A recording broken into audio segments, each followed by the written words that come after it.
لوط کی قوم نے رسولوں کو جھٹلایا۔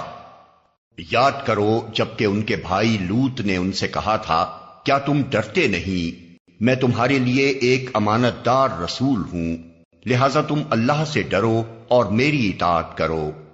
میں اس کام پر تم سے کسی اجر کا طالب نہیں ہوں، میرا اجر تو رب العالمین کے ذمے ہے۔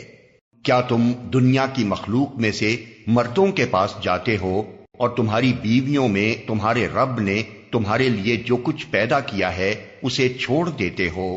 بلکہ تم لوگ تو حد سے ہی گزر گئے ہو۔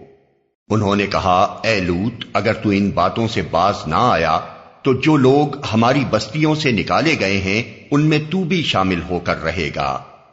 اس نے کہا، تمہارے کرتوتوں پر جو لوگ کڑ رہے ہیں میں ان میں شامل ہوں۔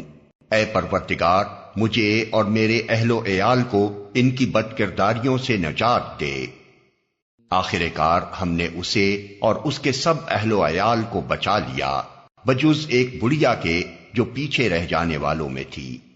پھر باقی ماندہ لوگوں کو ہم نے تباہ کر دیا اور ان پر برسائی ایک برسات، بڑی ہی بری بارش تھی جو ان ڈرائے جانے والوں پر نازل ہوئی۔